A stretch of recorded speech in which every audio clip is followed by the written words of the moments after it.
Assalamualaikum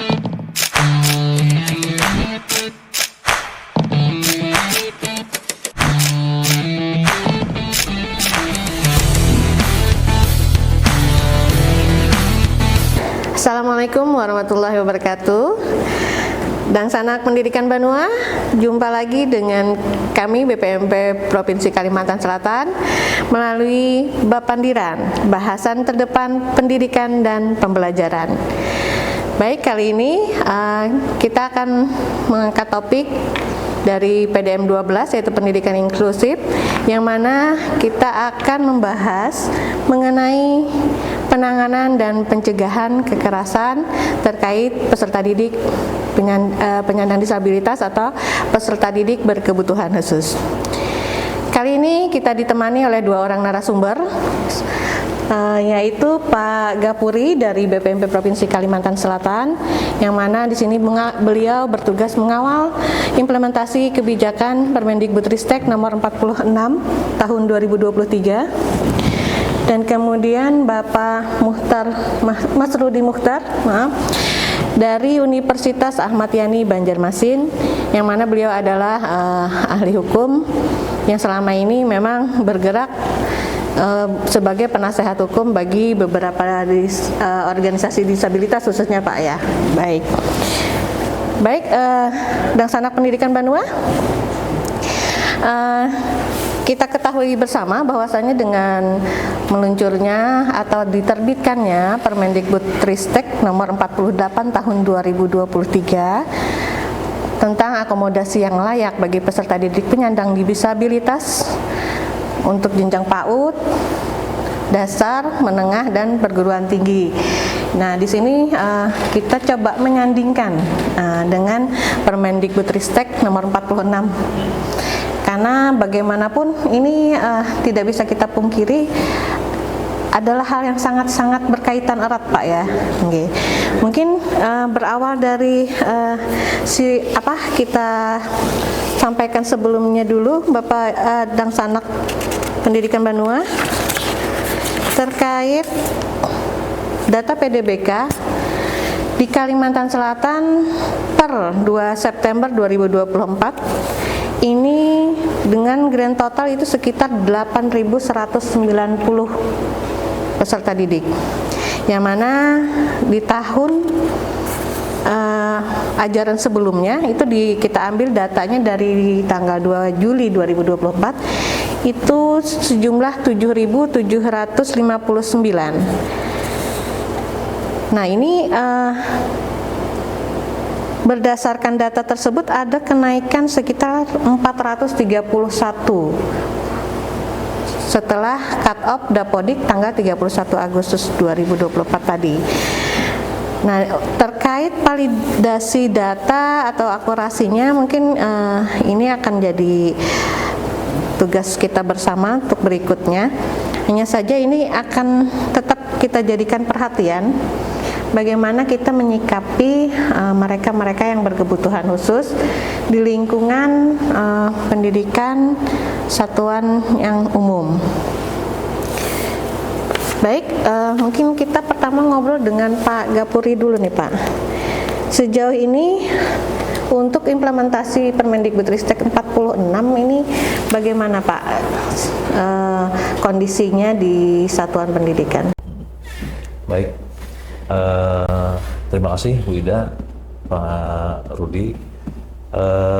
Kemendikbudristek itu kan mengeluarkan episode Merdeka Belajar yang ke-25 dengan dikeluarkannya Permendikbud 46 tahun 2023 tentang pencegahan dan penanganan kekerasan di satuan pendidikan.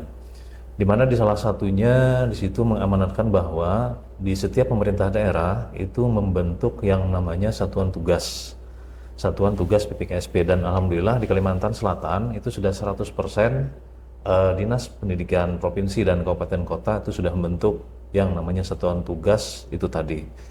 Yang kedua, di satuan pendidikan juga membentuk yang namanya tim pencegahan dan penanganan kekerasan di masing-masing satuan pendidikan.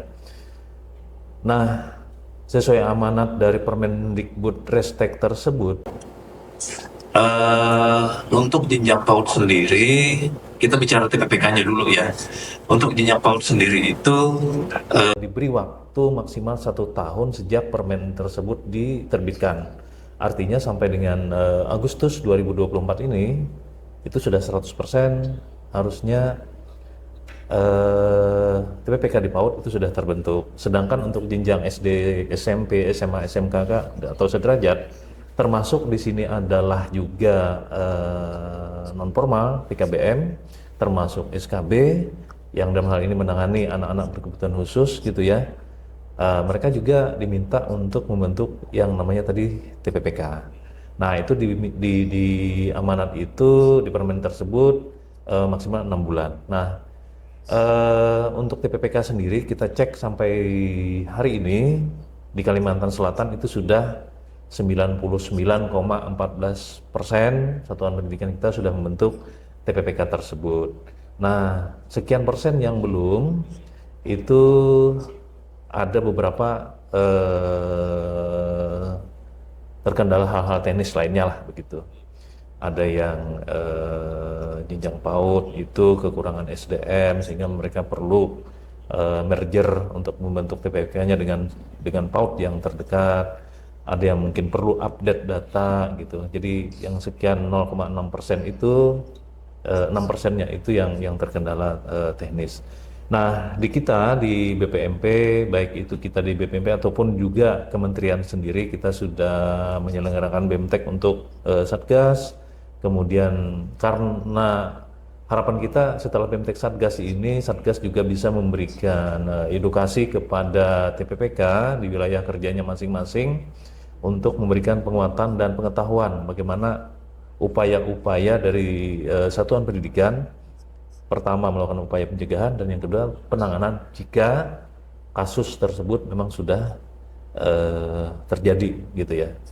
Nah, kita juga memberikan webinar-webinar ataupun Zoom meeting untuk memberikan pengetahuan-pengetahuan terhadap TPPK tersebut. Kita di sini bekerja sama dengan satuan tugas untuk memberikan edukasi ke satuan pendidikan, dan satuan pendidikan karena sudah terbentuk, tentu ini akan menjadi tempat aduan di satuan pendidikan jika memang ada terjadi kasus kekerasan begitu.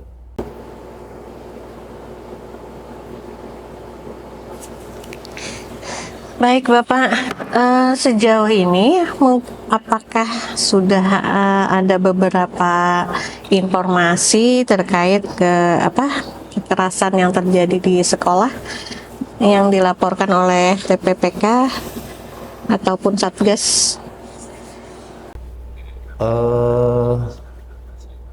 Kalau laporan resmi ke kita sampai saat ini belum ada laporan yang masuk, tetapi saya kira gini ya, kasus kekerasan ini suatu hal yang mungkin sensitif sekali gitu ya, sensitif dan fenomenanya itu seperti fenomena gunung es sebenarnya, kalau boleh dikatakan begitu ya. Memang kita tidak juga ingin terlalu melebihkan gitu ya atau mendramatisir. Hanya saja kadang-kadang kasus-kasus ini bisa terjadi di suatu tempat, tetapi itu kurang diekspos karena berbagai macam pertimbangan. Salah satunya juga adalah ingin melindungi korban, begitu kan, termasuk pelaku juga, gitu kan. Nah, kalau laporan yang secara resmi masuk ke kita, memang belum ada yang kita terima. Harapan kita tentu nanti TPPK juga kalau ada kasus itu berkoordinasi dengan satuan tugas. Yang kita utamakan adalah bagaimana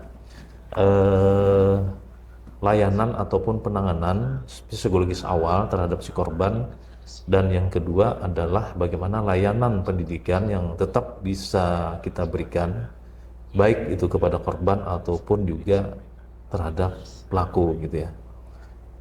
Artinya layanan pendidikan ini kalau pelaku itu adalah peserta didik. Nah, tentu akan berbeda perlakuannya jika pelaku ataupun korban itu adalah selain peserta didik. Karena di satuan pendidikan boleh juga terjadi kan ya, bisa jadi terjadi juga korban ataupun pelaku ini adalah oknum dari pengajar, guru ataupun tenaga pendidikan lainnya gitu. Karena sebenarnya PPKSP ini juga dikeluarkan ingin melindungi seluruh warga sekolah gitu kan, baik itu peserta didik, pendidik maupun tenaga kependidikan lainnya gitu. Oke, perlindungan untuk semua warga Pak ya. Baik. Jadi selama ini mungkin ini karena masih awal Pak ya. Hal-hal tadi seperti kata Bapak itu hal yang sensitif. Mungkin kasus itu ada Pak ya, dan informasinya pun mungkin lisan Pak ya, tidak secara tertulis. Yang mana mungkin kedepannya mudah-mudahan Pak ya itu bukan hal yang tabu untuk dibicarakan, dalam artian ada rekap ada rekap kasus, kemudian penanganan, dan kemudian hasil dari penanganan. Mungkin itu yang kita perlu gali nantinya nggih, sebagai pembelajaran juga. Nah, di sini yang perlu kita kuatkan juga adalah peran TPPK. TPPK ini kan bisa guru ataupun juga komite ataupun orang tua di satuan pendidikan tersebut. Artinya TPPK juga harus peka terhadap peserta didik yang terjadi di sekitar setiap harinya, karena mereka toh yang berhadapan dengan peserta didik setiap hari. Yang kedua juga harus peka terhadap laporan gitu. Jangan abai terhadap laporan yang baik itu disampaikan oleh rekan kerjanya ataupun peserta didik lainnya. Jangan sampai kasus itu sudah membesar atau sudah parah baru kita tangani gitu. Nah, sebagai contoh begini, misalnya kasus bullying, kalau itu sudah ada riak terjadi, cepat kita atasi lah begitu kan. Jangan sampai anak itu sudah, artinya luka batinnya itu sudah parah, dia sudah berhenti sekolah, baru kita tangani gitu kan. Itu sudah apa namanya ya, sudah termasuk parah lah ya. Artinya jangan sampai kasus itu anak berhenti baru kasus itu muncul gitu. Jadi kita antisipasi betul ketika itu sudah ada tanda-tanda ke arah terjadinya kekerasan gitu.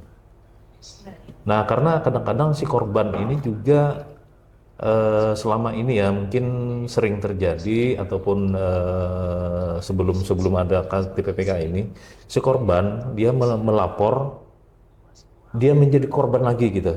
Maksudnya gini, dia sebagai korban bullying gitu ya, ketika dia lapor kita abaikan, bahkan mungkin mendapatkan bullying lagi kepada yang dia lapori gitu. Contoh simpelnya gini, ketika dia mendapat bullying kemudian dia lapor, dengan entengnya kan kadang-kadang kita menjawab, baik itu rekan atau apa, kita alah gitu aja kok, nangis, cemen amat gitu kan. Ya, nah, dia tentu itu akan menjadi apa, makin terpojok si korban gitu kan. Nah, itu yang ya mungkin simple tetapi itu akan menambah luka si korban gitu. Nah, hal ini yang mungkin kita lebih sensitif, lebih peka untuk menangkap apa yang disampaikan oleh korban ataupun temannya si korban juga bisa, karena si korban bisa jadi sungkan atau tidak berani melapor, tapi ada temannya yang melaporkan gitu. Nah, ini kita bagaimana nanti mengkronologis atau mencari konfirmasi terhadap laporan. Oke, untuk menindaklanjuti Pak ya, yang jelas kita pertama tanggap dulu Pak ya. Betul. Oke. Nah, ini adalah salah satu langkah dari Kemdikbudristek Pak ya, untuk mencegah dan menangani kekerasan yang ada di satuan pendidikan. Baik, kita beralih ke Pak Rudi ya. Kita sapaannya Pak Rudi Pak. Jadi, tidak semua warga sekolah ngerti hukum Pak ya. Mungkin kita sudah ngasih bintek, sudah ngasih informasi-informasi, panduan-panduan untuk pelaksanaan hal itu tadi. Hanya saja mungkin mereka ada tadi karena sensitif Pak ya, juga sangat takut bersinggungan dengan hukum. Ini padahal bisa jadi mengetahui hal hukum juga bisa melindungi, Pak ya. Oke. Jadi ini bagaimana sebaiknya satuan pendidikan ini, terutama gurunya Pak ya, ataupun kepala sekolahnya, terkait pencegahan dan penanganan kekerasan ini dari sudut pandang hukum, Bapak. Oke. Ya, ini menarik ya, Bu Ida dan Pak Gapuri ya. Kalau kita lihat hari ini berbagai kajian dan berita maupun data yang dirilis oleh terutama dari Kemendikbud maupun juga Komisi Perlindungan Perempuan dan Anak ya, bahwa hari ini terjadi pandemi kekerasan terhadap anak di Indonesia. Bahkan KPI itu menyebutkan 1 dari 3 orang anak di Indonesia itu menjadi korban kekerasan, kan begitu. Nah, ini tentu hal semacam ini kan nanti menggagalkan ya Pak Gubernur ya, hakikat pendidikan kita untuk memerdekakan siswa, kan begitu. Karena harusnya di sekolah mereka merdeka, tapi di sekolah mereka terpenjara begitu. Akses pengetahuan terhambat. Karena di sekolah menjadi tempat embrio kekerasan terjadi. Nah, padahal kita hari ini memiliki Undang-Undang tentang Perlindungan Anak. Undang-Undang nomor 35 tahun 2014. Di pasal 54 itu diatur bahwa setiap anak itu memiliki hak untuk mendapat perlindungan di satuan pendidikan dari tindakan kekerasan fisik, psikis, kekerasan seksual maupun kejahatan yang lainnya yang dilakukan oleh pertama adalah pendidik, yang kedua kata Pak Gopori tadi tenaga kependidikan, yang ketiga antar peserta didik, yang keempat adalah masyarakat lain.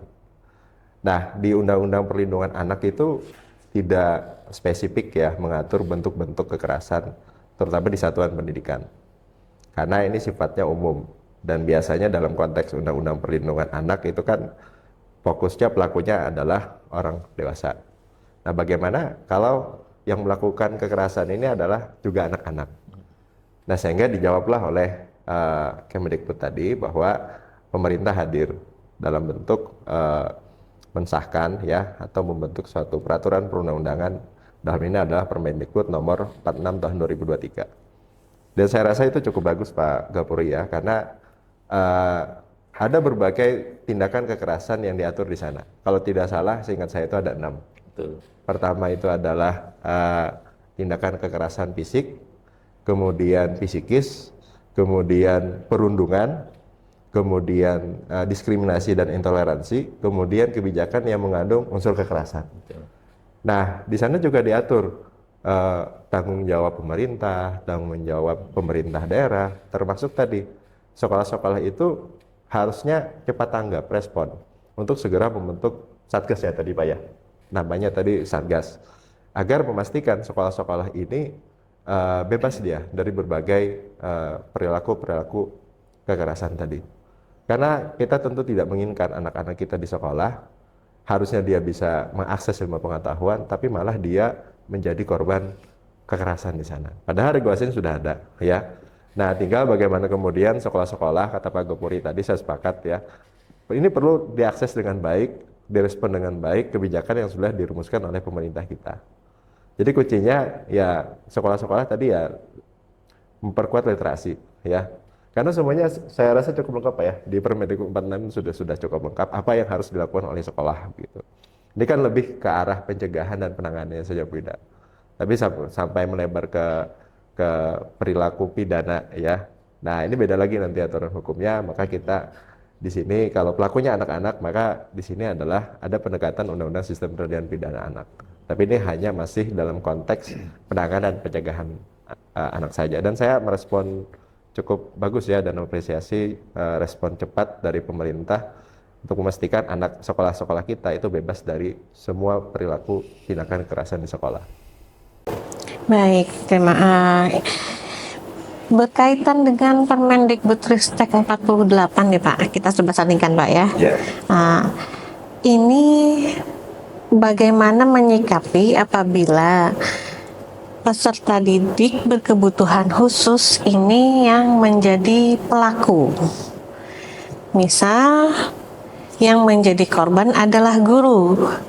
Karena ada anak-anak tertentu yang memang dia akhirnya melakukan tindakan kekerasan kepada siapapun, termasuk kepada gurunya. Jadi bahkan kita ada sempat menerima informasi guru itu sampai pingsan, Pak, karena jadi korban kekerasan, dan dia memang sepertinya mereka itu punya tenaga yang cukup kuat, Pak. Anak berkebutuhan khusus ini yang kategori tertentu itu punya kekuatan memang sangat luar biasa, sehingga para pendidik yang ada itu dalam menanganinya biasanya menjadi korban, Pak. Nah, itu bagaimana kita menyikapinya? Ya, pertama di sini saya ingin menyampaikan bahwa setiap anak itu kan berhak untuk mendapatkan akses pendidikan. Nah, bagaimana kalau untuk anak penyandang disabilitas, ya? Sama, anak penyandang disabilitas juga berhak mendapatkan akses pendidikan. Dan itu dijamin di dalam Undang-Undang Penyandang Disabilitas, Undang-Undang Nomor 8 Tahun 2016 di sana. Nah, jadi ada banyak jenis penyandang disabilitas kan. Di situ ada fisik, mental, sensorik, intelektual, ganda, dan lain-lain. Nah, memang tidak bisa kita pungkiri bahwa fakta empiris hari ini perilaku kekerasan atau tindakan kekerasan, ya, kalau salah terjadi di Marabahan atau di Amuntai, saya lupa, ya. Jadi ternyata yang melakukan kekerasan itu, Pak, dari anak penyandang disabilitas begitu. Ya, kita memahami kan ada faktor-faktor, ada relevansi dengan kejiwaan dan emosional dan psikologis dia, ya kan. Nah, sehingga perlu treatment khusus. Nah, sehingga di situ negara ingin memastikan harusnya sekolah-sekolah itu didorong untuk menjadi sekolah-sekolah inklusi. Apa arti sekolah inklusi itu? Ya tadi menerima keberagaman dan memastikan ada kesetaraan di sana. Nah, pemerintah daerah memiliki tanggung jawab sebenarnya beda di sana untuk memastikan sekolah-sekolah itu inklusi. Fasilitasnya juga harus diperhatikan, dipenuhi. Termasuk juga harus ada pembentukan OLD. Nah, OLD ini bagus sebenarnya, ya. Jadi secara filosofis tadi kan setiap anak penyandang disabilitas itu memiliki keberagaman dan tantangannya yang tentu tidak sama. Anak PD, anak penyandang disabilitas yang fisik dengan intelektual atau yang mental, itu treatmentnya kan berbeda kan di situ, ya. Nah, potensi-potensi dia melakukan kekerasan itu kan tidak bisa dihindari. Fakta juga menunjukkan demikian, ya. Nah, di sini pentingnya tadi adanya pembentukan OLD. Jangan hanya OLD ini asal dibentuk, suratnya ada sudah, tapi nggak jalan begitu. Di OLD sana kan harusnya ada psikiater, ya, kemudian ahli anak, begitu, dokter anak, kemudian para yang paham soal psikiatri anak, kemudian memberikan treatment bagaimana nih. Ini kalau anak PD penyandang disabilitas yang ternyata dia sering melakukan kekerasan, ini treatmentnya seperti apa? Karena kan sekolah inklusi nggak boleh kemudian menolak, ya. Ini kan masuk juga dia harusnya berhak mengayam pendidikan di sana. Nah, kemudian juga menurut saya yang terpenting di situ, ya, lagi-lagi di sini kita kembali ke soal tanggung jawab pemerintah daerah. Tanggung jawab pemerintah daerah untuk memastikan bahwa tadi setiap sekolah itu ramah untuk semua peserta didik. Nah, kembali ke soal Permendikbud 46, itu kan untuk semuanya. Kan, Pak, ya, untuk semuanya, ya. Misalkan tadi peserta didik anaknya tadi, dia justru yang jadi korban tuh gurunya, nah, ya kan. Dan itu juga masuk begitu kan. Jadi untuk semua kan di sana, ya, baik guru terhadap murid atau murid terhadap guru atau murid bersama murid. Hanya saja perlu pendekatan yang lebih inklusif, treatment yang lebih inklusif, kan tentu berbeda. Nah, dalam proses peradilan pidana saja, ya, pendekatannya juga tidak sama.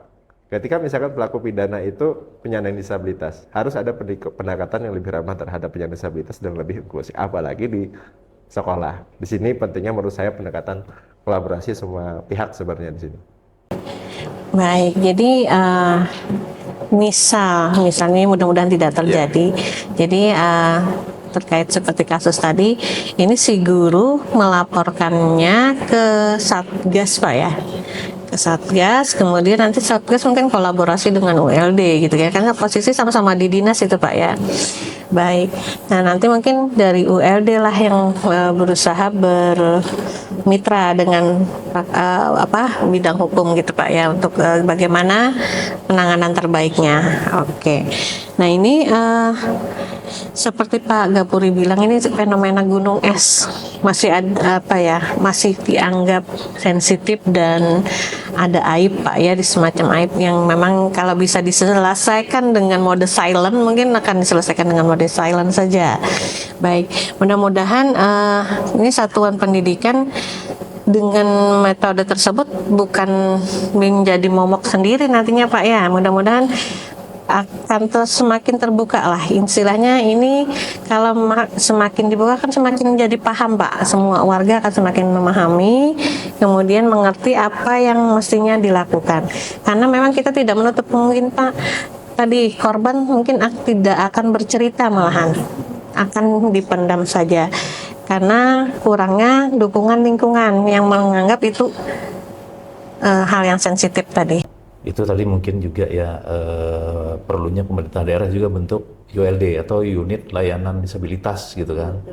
Nah, artinya kasus ini tidak menutup kemungkinan tidak terjadi di sekolah umum aja, tetapi di sekolah-sekolah inklusi yang peserta didiknya juga anak berkebutuhan khusus juga juga bisa terjadi kekerasan apapun bentuknya, seperti 6 bentuk kekerasan tadi gitu kan. Nah, harapan kita unit layanan disabilitas ini juga keberadaannya bisa diperhatikan oleh pemerintah daerah. Kita jangan sampai nunggu kejadian baru Ya, kita antisipasi gitu kan. Kita sebenarnya menyiapkan instrumen-instrumen untuk antisipasi ini gitu. Nah, yang kedua, satuan pendidikan juga perlu komunikasi yang baik dengan orang tua. Terlebih ketika ada anaknya itu disabilitas, anak berkebutuhan khusus yang masuk di sekolah umum gitu kan. Memang biasanya sekolah sudah menyiapkan pendamping juga kan. Nah, tapi orang tua juga perlu dukungan orang tua dari sisi psikologis, dari sisi gizinya juga. Karena yang saya tahu juga ada beberapa anak yang berkebutuhan khusus itu Pak Rudi, mereka itu semacam pantangan terhadap jenis makanan tertentu gitu. Nah, ketika mereka dikasih itu, reaksi aktifnya malah semakin memicu gitu. Nah, pengetahuan ini juga perlu disampaikan kepada orang tua untuk menjaga itu gitu. Mungkin tidak banyak orang tua yang memahami atau sadar ternyata begitu gitu kan. Benar Pak. Dan di sisi lain juga selain orang tua PDBK-nya sendiri, itu orang tua dari anak lainnya yang umum, yang tipikal, itu mungkin juga ada yang kurang menerima Pak. Jadi terkadang ada ketidakharmonisan antar orang tua murid karena perbedaan kondisi anak mereka tadi Pak. Nah, yang kita khawatirkan juga adanya pengaduan dari orang tua yang anak tipikal terkait anak berkebutuhan khusus ini Pak. Jadi mungkin sebaiknya satuan pendidikan ini punya rule yang jelas Pak ya, atau SOP untuk bisa menangani alur dari hal-hal tadi. Mungkin selama ini SOP di satuan bagaimana Pak? Apakah sudah ada yang membuat, kan berdasarkan masing-masing karakter satuannya Pak ya? Hanya saja apakah sejauh ini ada yang memisahkan role-nya antara yang anak tipikal dengan anak berkebutuhan khusus, penanganan baik itu pencegahan maupun penanganannya. Boleh Pak Kapolri dulu? Termasuk di sini mungkin sekolah inklusi ya Pak ya. Jadi sekolah inklusi ini tentu mereka menyiapkan SOP, menyiapkan sarana prasarana, termasuk mereka menyiapkan gurunya juga ya. Nah, ini yang kita memahami ini tidak bisa sekaligus dipenuhi oleh pemerintah daerah gitu ya. Termasuk penyediaan guru inklusi gitu. Nah, tetapi beberapa upaya yang sudah dilakukan oleh pemerintah daerah di Kalimantan Selatan, di beberapa kabupaten itu sudah mereka melatih atau mengirimkan salah satu atau salah dua gurunya untuk mengikuti BMTEK inklusi. Artinya ini alternatif jalan keluar yang bisa ditempuh selama guru inklusi khusus itu belum ada. Mereka melatih guru lain untuk dibekali pengetahuan terkait inklusi, agar nanti bagaimana role, bagaimana SOP yang penanganan terhadap anak itu ada beberapa guru yang mengetahuinya gitu. Itu yang beberapa ini sudah berjalan. Kita mengapresiasi itu cepat ditanggap, disambut baik oleh pemerintah daerah untuk antisipasi itu. Karena sekarang ini kan sesuai amanat Permen juga, kementerian juga, semua sekolah sudah harus menerima anak berkebutuhan khusus gitu kan. Nah, artinya semua sekolah, istilahnya bisa dikatakan semua sekolah sudah Ya, inklusif. inklusi gitu kan. Tetapi belum semua sekolah siap untuk beradaptasi menerima perubahan tersebut. Artinya mari kita nih pelan-pelan mana yang bisa kita lakukan dulu, mulailah sekarang kita lakukan gitu. Kalau dari sisi sarana prasarana kami kira juga agak karena sekolah terbatas ya perlu dia. Ya betul. Misalnya di sarana itu perlu kursi roda, jalur kursi roda, kemudian ada jalur difabel, kemudian ada toilet difabel. Itu kami kira perlu penyiapan dukungan anggaran dan sarana dari pemerintah daerah gitu ya. Itu akan perlu waktu lah, tetapi dari sisi SDM-nya dulu lah yang perlu kita siapkan gitu kan, supaya anak itu, karena orang tua anak juga akan berpikir gitu kan, mereka akan ingin menyekolahkan anaknya ke sekolah terdekat gitu. Misalnya walaupun ada SKB, tapi mungkin jaraknya sekian atau jauh daripada tempat tinggalnya. Betul, Pak. Baik. Eh, Memang kita mungkin fokus apa yang kita bisa, Pak ya. Mungkin saat ini untuk sarana prasarana itu bertahap. Kita fokus di SDM-nya dulu, Pak ya. Baik. Oke, ada tambahan dari Pak Rudi? Ya, kalau bicara soal sekolah inklusi, yang penting menurut saya adalah sekolah itu harus paham apa itu sekolah inklusi kan begitu. Jangan sampai kepala sekolahnya Pak nggak tahu bahwa sekolahnya saja sekolah inklusi kan begitu ya. Nah, jangan kemudian ada mindset atau pikiran ketika misalkan di sekolah itu sudah ada jalur miring, wah sekolah kami ada inklusi, orang anak yang parasikoler itu bisa masuk, maksudnya itu untuk bawa barang aja gitu kan, padahal itu bukan inklusi begitu. Nah, pikiran-pikiran semacam ini yang kemudian membuat keterbatasan ya peserta didik penyandang disabilitas itu bisa mendapatkan pendidikan yang setara. Padahal misalkan sekolah tersebut adalah bahkan dia pilot project Pak di salah satu SD di Banjarbaru gitu kan yang saya coba soroti. Nah, yang penting menurut saya ini adalah soal mindset dan cara berpikir dan kemauan dari pihak sekolah untuk melakukan kolaborasi dengan berbagai pihak, berbagai stakeholder. Nah, karena sebenarnya tadi saya sampaikan ya, Undang-Undang Penyandang Disabilitas itu sudah memberikan jaminan, kepastian seluruh peserta didik penyandang disabilitas itu bisa mendapatkan akses pengetahuan di semua satuan pendidikan.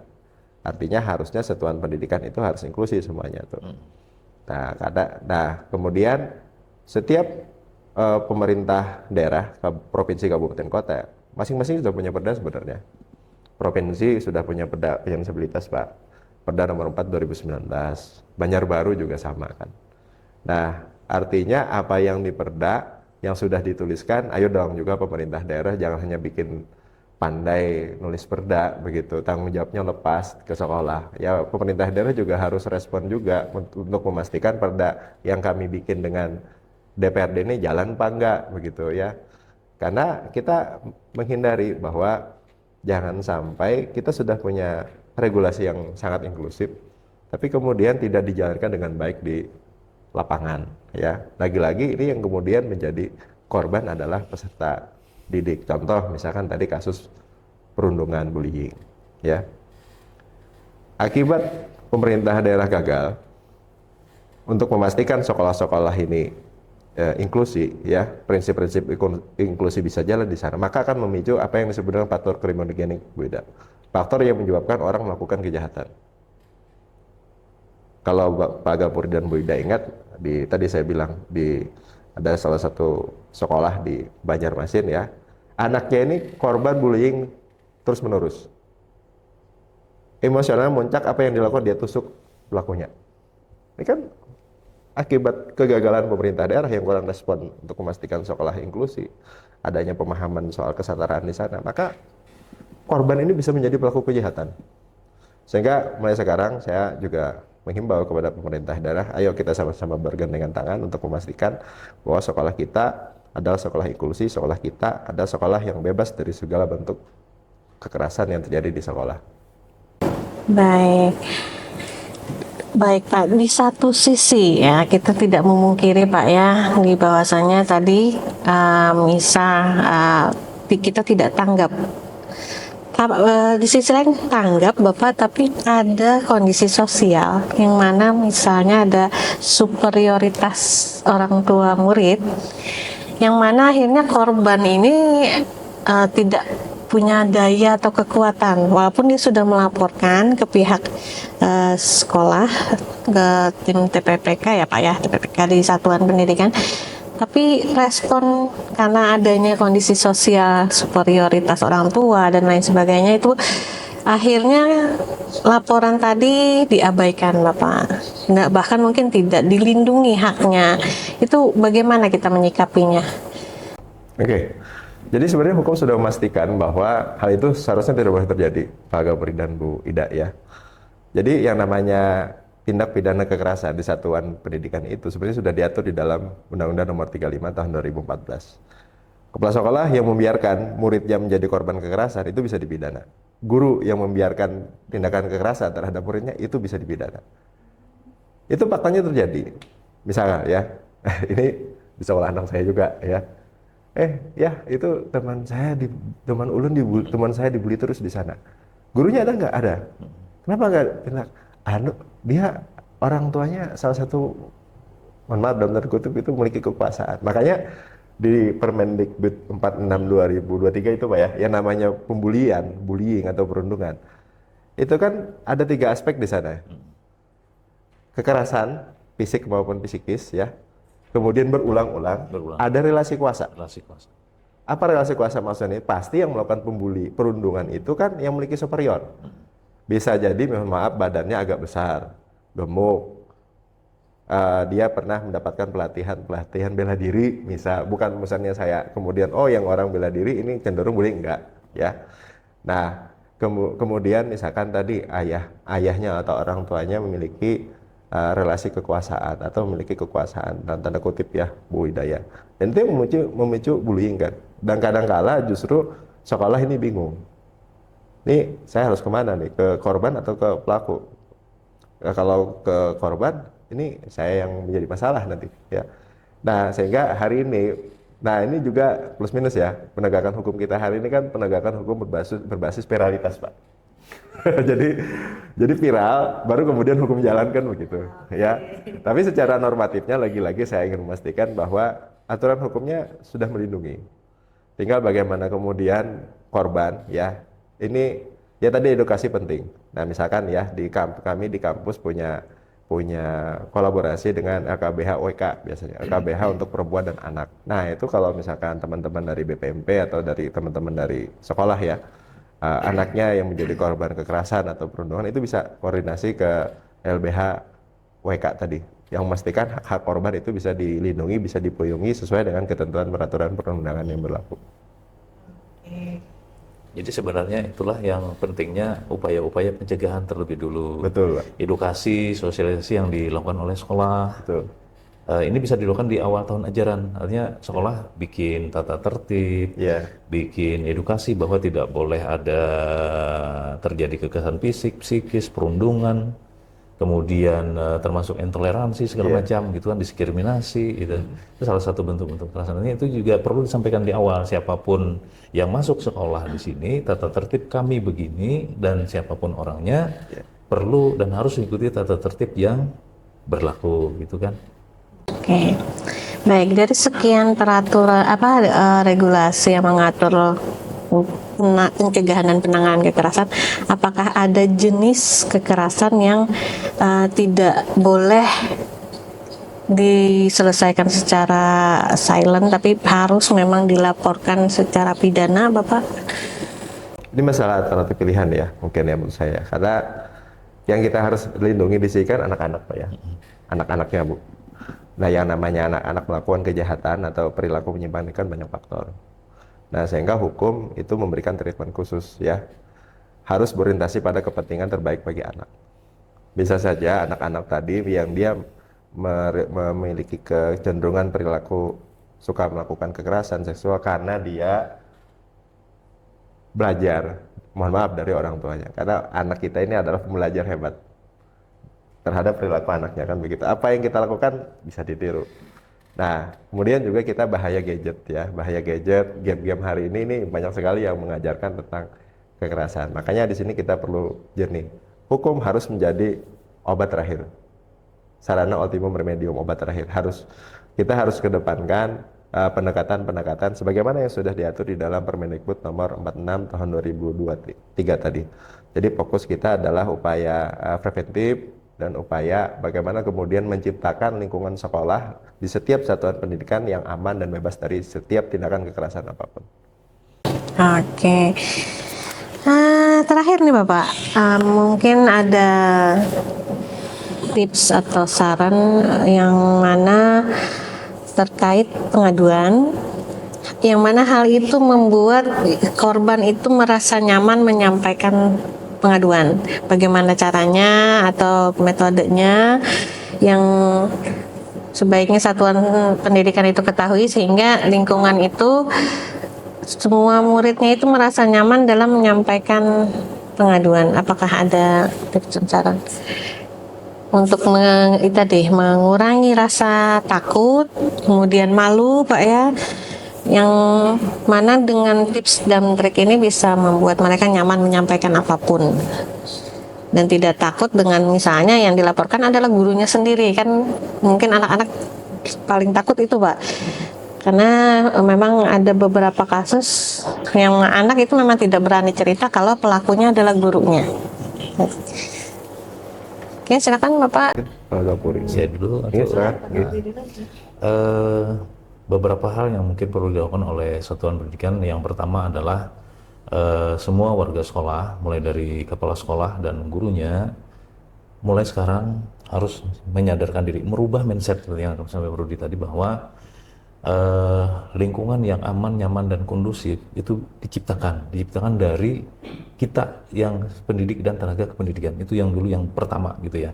Jangan sampai malah kita yang pendidik dan tenaga kependidikan ini yang jadi pelaku kekerasan ataupun bullying dan sebagainya. Itu yang pertama. Yang kedua, kita melakukan pendekatan-pendekatan supaya anak kita dengan anak guru, dengan anak kepala sekolah, dengan anak peserta didik gitu ya, mereka nyaman menyampaikan apa yang menjadi unek-unek mereka gitu. Sekali lagi ini adalah tanggap dan kepekaan. Jangan sampai terjadi mereka yang melapor, mereka yang korban justru akan menjadi korban lagi. Ini akan menjadi efek jerak gitu ya. Nah, itu yang perlu sangat dihindari. Kemudian melakukan pembelajaran, artinya pembelajaran yang memang menyenangkan bagi semua peserta didik. Ini dibangun dari keseharian. Ketika itu pembelajaran dan lingkungan itu membuat nyaman semua peserta didik, mereka juga akan nyaman untuk berkomunikasi gitu. Yang terakhir, yang keempat juga, mari bangun komunikasi dan koordinasi yang baik. Kami kira ini juga di sekolah-sekolah ada, sekarang gampang lah ya, komunikasi itu kita punya grup WA atau grup komite atau grup paguyuban gitu kan. Nah, itu dibangun komunikasi, bukan hanya komunikasi itu berjalan ketika ada sesuatu yang diperlukan oleh sekolah misalnya ya, tapi komunikasi itu juga kita bangun untuk bagaimana kita sama-sama memantau perkembangan anak gitu. Anak kita didik dan kita ajarkan dari sisi pengetahuan, knowledge dan sikap dan juga karakternya. Di rumah pun juga perlu kita bangun komunikasi itu dengan orang tua agar orang tua juga mendukung itu. Nah, jika misalnya anak sungkan melaporkan, dia bisa juga orang tua juga perlu membangun komunikasi yang baik, keterbukaan dengan anak gitu kan.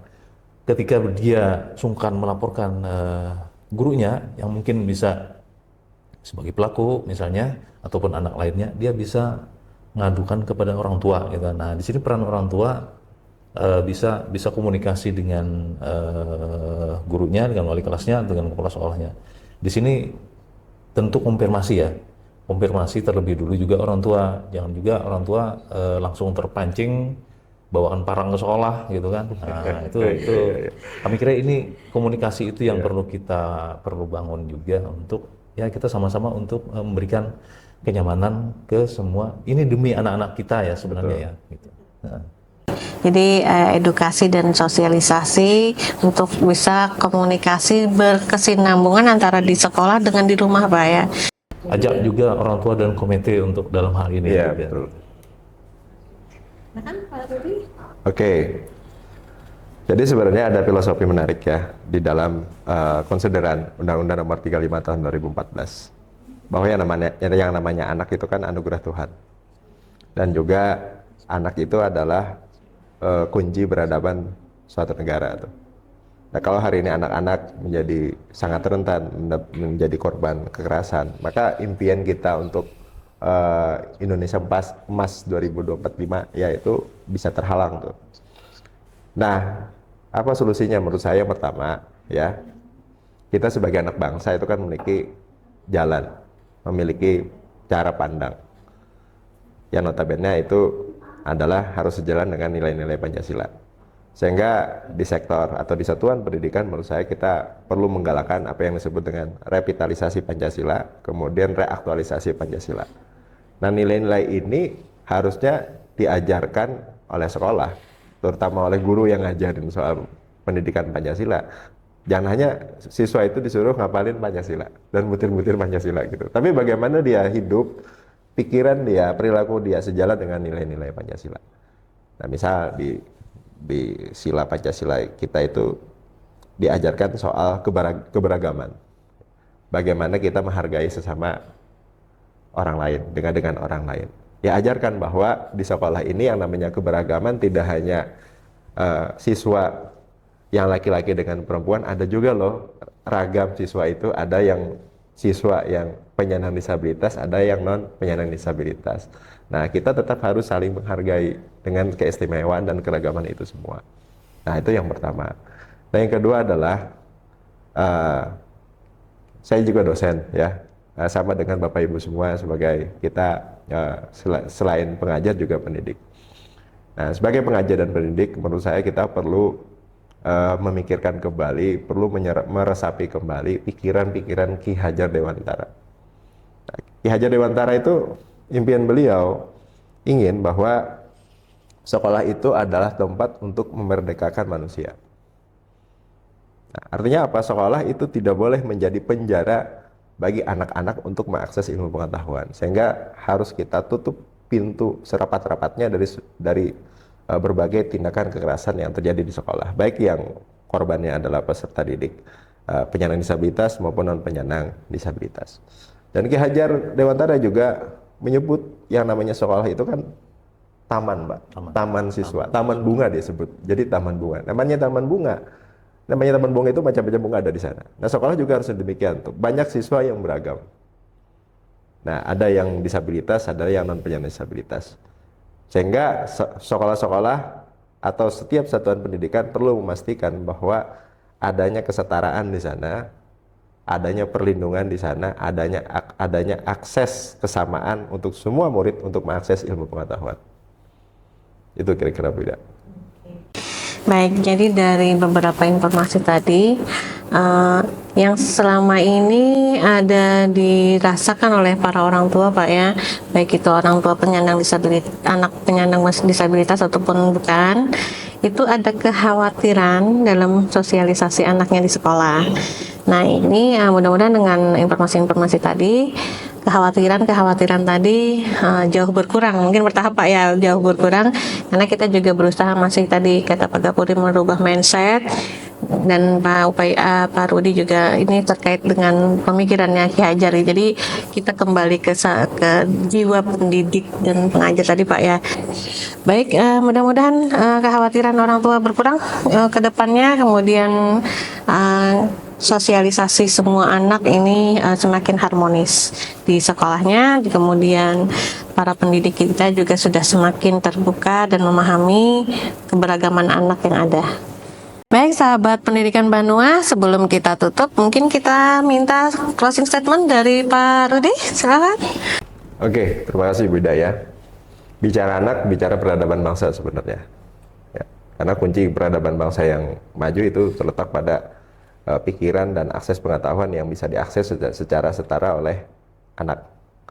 Nah, bagaimana kemudian untuk mengatasi anak menjadi korban kekerasan? Maka kuncinya adalah kita sebagai orang Banjar itu memiliki nilai, memiliki jalan hidup ya. Kita ada prinsip namanya kayuh bayembai, gawi sabarataan.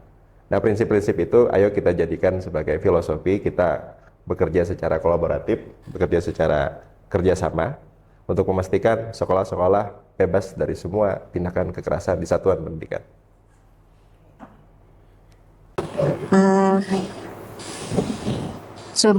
Terima kasih kepada narasumber kita hari ini, Bapak Ahmad Ghafuri dan Bapak Muhtar Masrudi.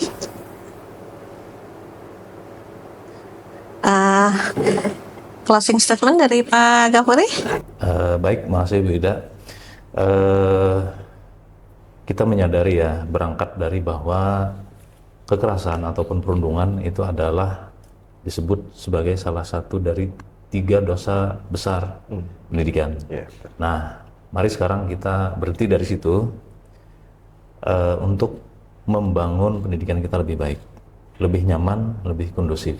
Yang kita lakukan hari ini bukan untuk kita, tetapi untuk 20-30 tahun ke depan untuk anak-anak kita. Ada pernyataan menarik dari sahabat Nabi gitu ya, Ali bin Abi Thalib mengatakan bahwa didiklah anak-anakmu sesuai dengan zamannya. Ya. Itu yang juga ingin saya sampaikan, pesan bagi kita semuanya, pesan bagi kami pribadi juga. Baik, terima kasih banyak Pak Ahmad Ghafuri dan juga Pak Masrudi Muhtar.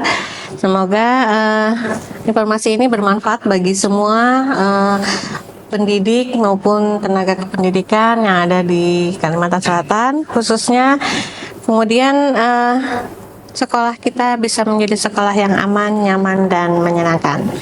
Baik, dan Sanak Pendidikan Banua, terima kasih atas perhatiannya. Kemudian mudah-mudahan kita bisa bertemu lagi di kesempatan lain. Kami akhiri. Wassalamualaikum warahmatullahi wabarakatuh. Waalaikumsalam.